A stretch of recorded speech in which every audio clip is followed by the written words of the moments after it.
What's up, everybody? Welcome back into Lettermen Row. Welcome to the NFL Combine Day 3. That is Andy Backstrom. I'm Spencer Holbrook. This is all presented by Buyers Auto. Of course, it's the NFL Combine Report on a massive day for Ohio State inside the Indianapolis Convention Center over at Lucas Oil Stadium here in just a little bit, where Ronnie Hickman and Cameron Brown will take the field for workouts. We talked in the Convention Center to CJ Stroud and Jaxon Smith-Njigba. And today, Andy, it felt like the Ohio State football program really went into the center stage, the spotlight of the NFL Scouting Combine. There must have been around 60 people surrounding CJ Stroud. He was right at the podium that Bryce Young was at, so a lot of people were already there for the Alabama quarterback. It carried right over into CJ Stroud. It was interesting what he said, talking about this past season.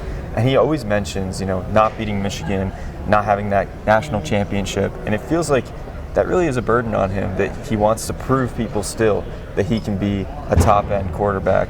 Maybe if it's not at Ohio State, in the NFL, and he certainly has all the tools to do so. He also talked about how he regrets maybe not using his legs as much in his college career, which we did see against Georgia and worked quite effectively and helped him almost win that game and go to a national championship. So I found that intriguing that he did bring that up and says that, I want to do that more at the next level. Yeah, it was really interesting because I obviously trust the people that I talk to in the Ohio State building, and this isn't tooting my own horn at all, but Lettermen Row sources had indicated that CJ Stroud was torn on his decision to go to the NFL, come back to Ohio State. He does not really lie in press conferences very often at all. Today he revealed that he had hamstring issues during the season. He revealed that he regrets not running, like you said. He also said it was a very tough decision. That kind of backs up what we were hearing through that month, and it kind of alleviates that concern that maybe Ohio State fans had, that he was kind of toying them along, making it seem like he was going to come back. I think this was a real decision for him. And talking about the legacy again, talking about the Michigan game, the Georgia game, the running ability, he left a lot at Ohio State despite giving a lot to Ohio State, and I think he understands that he could have had a bigger impact had he gone back to Ohio State. But now he's here, and a lot of chatter about him possibly becoming the first quarterback taken. I know that there's a lot of scuttlebutt around Anthony Richardson. Obviously, Bryce Young still the odds-on favorite to become the number one overall pick, but do not sleep on CJ Stroud. And the interview sessions were very impressive today from CJ Stroud. And I'm sure he aced the meetings with the teams because he's just a very confident guy. You could really tell that he kind of had some swagger up there at the podium. Yeah, we saw it earlier in the week. Cam Brown, Ronnie Hickman, even Zach Harrison. These guys are confident, and that was definitely the case for CJ Stroud. And, he was talking about how he's the best player in college football, not only this year, but also last year. That's a big statement to make on this kind of stage. He said he should have won the Heisman two years in a row. That's just something that isn't done. And he was just extremely, extremely confident in his presence up there at the podium with all these people around. And it's not anything he hasn't seen before, coming from where he did at Ohio State. But I do think that he really, I think it does weigh on him what he left at Ohio State. I think that's a really good point. I think that he believes that he could have done more, but he also probably needs to remind himself of what he did accomplish in Columbus. And as fans and everyone else, I think that's something that they could do too, is to remember of what he did accomplish. How good he was. Yes. 8,100 passing yards, 85 touchdowns for CJ Stroud during his Ohio State career. Through the air, a couple more on the ground, maybe 100 yards rushing for his career. A lot of that, I think 1,700 to 1,800 of it was to Jaxon Smith-Njigba, who was also on stage and was also, if CJ Stroud was confidence here, Cameron Brown was confidence here, Jaxon might have been confidence here. Hey, my hamstring's 100%. Hey, no, I couldn't have played. Shut up, all you NFL analysts who said I could play. Hey, I'm the best receiver in this draft class, no questions asked. And by the way, I was a top 5 player in college football in 2021. Jaxon exuded a lot of the same traits that we're talking about with CJ Stroud. I don't want to continue to just hammer that point home. These guys are pro athletes now. They're all confident. They really are, if you want to actually say it, they're all cocky. Because they can be, because they're among the top 1% of the top 1% of athletes in the world. But to hear Jaxon say all those things and say, yes, I'm 100% now, that takes a lot, because there was a lot of questions about his health. It was kind of cool for us. We hadn't talked to him since August. Since you joined the beat in November, you hadn't been able to talk to him yet. So it's just interesting to finally hear from him, hear how the hamstring injury went down, hear the regrets of how they handled it, particularly with the Toledo game, coming back for a game that he probably should not have been in whatsoever.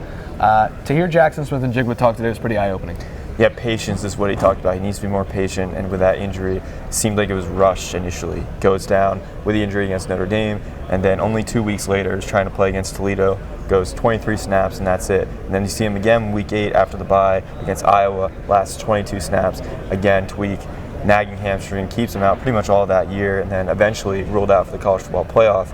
And he said that really he wishes he could have gone back in time and just closed that book earlier, waited on it, and then played the home stretch of the season. And won a national title. Right. I think it's natural. He's a competitor. He was the Bolitnikov favorite coming into the year. The way he ended the last season in 2021, he had 5 straight games with 9 or more catches. Of course, he set the All-Bowl record in the Rose Bowl, 347 receiving yards. I mean, it's easy to understand why he wanted to keep playing. Absolutely. Keep his name in those conversations.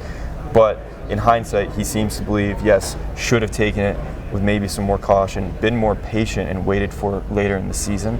But as he mentioned, you kind of just learn with those things. He said he didn't really know a ton about hamstring issues, and now he probably has a PhD in hamstring issues. Yeah, and he's a guy who, obviously, we already talked about it, confident. He's healthy. He's not going to run the 40 because he doesn't feel like he can put forth his best effort in the 40. He's going to have 3 weeks to get himself ready to run one, which is really the only thing holding him back from being the top wide receiver taken. It's only a debate because of the speed. He's creative, he's elusive, he's really hard to defend from wherever you line him up. I understand a lot of people think he's in the slot, only in the slot, but like, you look at these other receivers, they really don't do what Jaxon does. And if he runs anything under a 4.5, I think he's the #1 receiver with a bullet.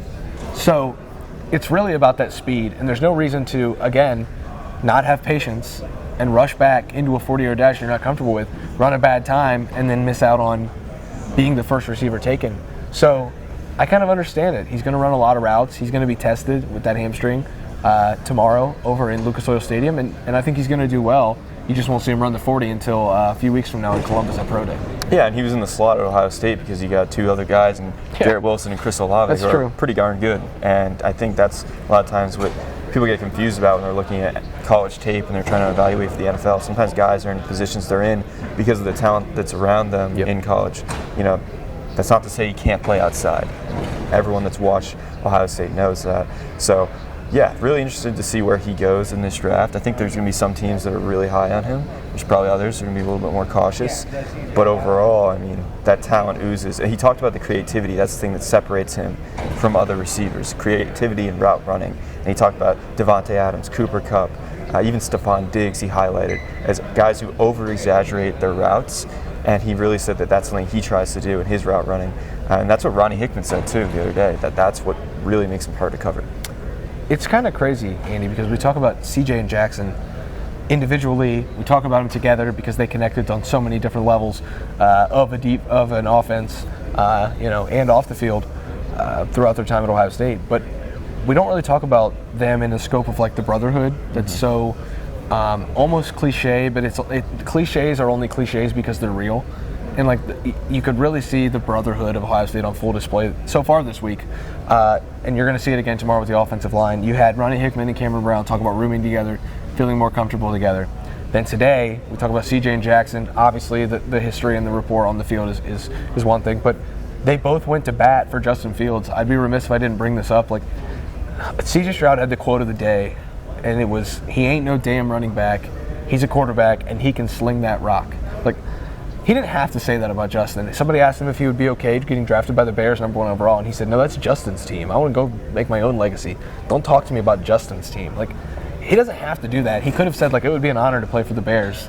But no, he stands up for Justin Fields because he knows why that question's being asked. And then you get Jaxon Smith-Njigba, who, and this is an NFL crossover because obviously NFL media's here. Jaxon Smith-Njigba was asked, what do you think about Justin Fields, his ability to throw the ball? Like, do you have anything to say to the people who don't think he can throw? And he was just like, well, they're not very smart people. They should probably figure out something new to do because they can't evaluate football. It's like, these guys are going out of their way. I know they were asked and prompted, but they're also, like, in a sense, going out of their way to prod at those people and say, like, hey, that's my teammate. And Jaxon Smith-Njigba's first ever touchdown was from Justin Fields. C.J. Stroud and Justin Fields shared a locker room together for a year, and C.J. credits a lot of his leadership style to Justin.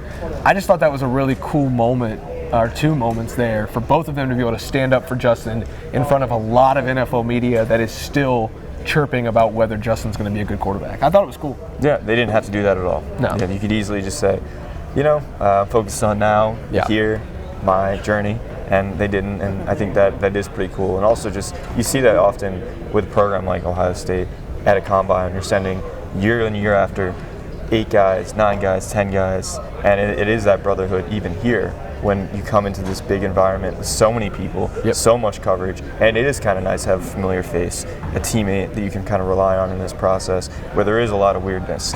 It's a lot of testing, a lot of eyes on you, and I think they do see comfort in having their teammates here. Yep. It's fun because we're going to talk to probably Mickey Marotti at some point this spring. We're going to talk to Ryan Day about the culture of the program and see where, take a temperature check on where things are, and the word brotherhood will come up. And every time a new guy takes over at a program or a new coach comes into, or even Ohio State, it's like, the culture here, the culture there. And that's just such a buzzword.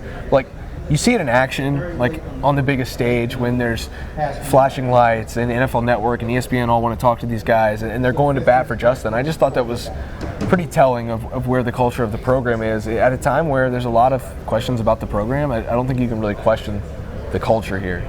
The weird thing is, we come over here to talk about the Buckeyes. CJ Stroud, Jaxon Smith-Njigba, neither one really mentioned the next wave of Buckeyes because there was just so much NFL media around them.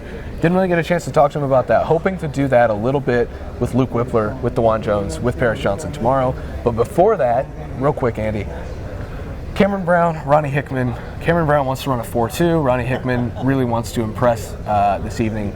Just general thoughts on Cameron Brown and Ronnie Hickman as they prepare to start working out on NFL Network and in Lucas Oil Stadium this afternoon. Yeah, we talked about it yesterday, but Cam Brown needs to run fast, real fast. I don't think 4.2 fast, but I think he needs to be low 4.4s, high 4.3s. He needs to make a mark. He's a guy who's probably on the day 3 spectrum, maybe even fringe prospect. He needs to impress, and I think a 40 time will go a long way. Vertical as well will be something to watch out for, any DB. For Ronnie, I think that's a lot of the ball skill stuff. Sometimes I felt like his only interceptions really that he had were balls that came to him. A lot of the defensive backs for Ohio State struggled to force interceptions, whether it's jumping on routes or whatnot. The corners had 0 last season, which really can't happen again. Safeties didn't have too many either. And if you're Ronnie, I think you got to show that you can create a little bit in the back end. Any NFL safety should, and I think that's where I'll be watching tonight. Yeah, all eyes will be on those two guys. It's kind of cool. Yesterday, obviously they were the only ones that spoke, but it didn't seem like the spotlight was on them. I think there is a little bit of that as a guy who, hey, you're from Ohio State, you're a defensive back, let's see what you've got. Even if he's not the shiniest prospect like a Jeff Okudah or a Denzel Ward, like, people are still going to be paying attention to him as an Ohio State defensive back, and Ronnie's the same way. And so, they got a BIA mantra to keep up and to uphold. That's going to be on full display on the Combine on Friday night. Saturday, we'll be back in here for full coverage with DeJuan, with Paris Johnson, with Luke Whippler. It's going to be a great time as we continue to wind down the coverage of the NFL Combine at LettermenRow.com. That's Andy Backstrom. I'm Spencer Holbrook. Thanks to Buyers Auto, as always, for sponsoring the video. We will see you guys back in this very building on Saturday for full coverage of the Combine with the offensive linemen at LettermenRow.com.